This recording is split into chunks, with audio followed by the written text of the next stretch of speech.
மதபேதமின்றி தமிழகத்தில் உள்ள கோவில்களின் ஸ்தல வரலாறு, பழமையான தேவாலயங்கள் மற்றும் தர்காக்களின் உண்மை தகவல்கள், ஆன்மீகம், ஜோதிடம், சித்தர் வழிபாடு போன்ற பிரத்யேக தகவல்களை கேப்டன் ஆலயம் யூடியூப் சேனல் மூலம் நீங்கள் இனி காணலாம். உங்களின் ஆன்மீக வணிகத்தை கேப்டன் ஆலயம் யூடியூப் சேனலில் விளம்பரத்தின் மூலம் மேம்படுத்த விருப்பமா?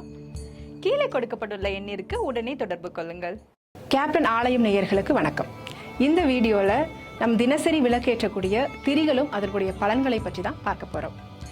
எல்லாருடைய வீட்டிலையுமே தினமும் ஏற்றுவது பஞ்சு திரி.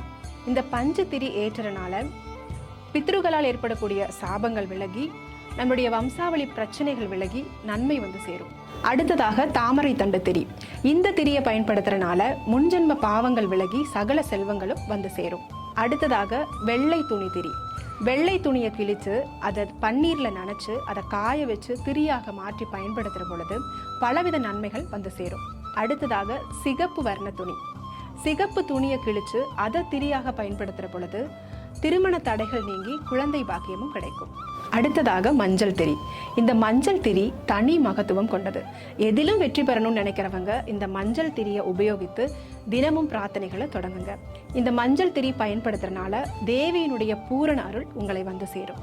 அது மட்டும் இல்லை, நோய்கள் நீங்கி செய்த வினைகள் மாறி எதிரிகள் பயம் இல்லாம தம்பதிகளுக்கிடையே நல்ல ஒற்றுமையுடன் வாழவும் இந்த மஞ்சள் திரி பயன்படுத்தப்படுது. அடுத்ததாக வாழைத்தண்டு திரி. இந்த வாழைத்தண்டு திரியை பயன்படுத்துறதுனால முன்னோர்களால் ஏற்படக்கூடிய சாபங்கள் நீங்கி தெய்வ காரிய தடைகள் மாறி குழந்தை பேறு கிடைத்து ஒற்றுமையுடன் வாழ இத்திரி பயன்படுத்தப்படுகிறது.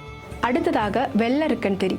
இந்த வெள்ளருக்கன் திரியை பயன்படுத்துறதுனால ஆவிகளால் ஏற்படக்கூடிய பிரச்சனைகளிலிருந்து விடுபட்டு குடும்பம் ஒற்றுமையுடன் வாழறதுக்கும் பிள்ளைகள் நல்வாழ்வு பெறுவதற்கும் இந்த திரியை பயன்படுத்தலாம். இதை அனைத்துமே நம்பிக்கையோடு செய்து வாருங்கள். கண்டிப்பாக மகிழ்ச்சி வந்து சேரும். இதுபோல இனியொரு வீடியோவில் சந்திக்கலாம். அதுவரை உங்களிடமிருந்து விடைபெறுவது அபிநயா.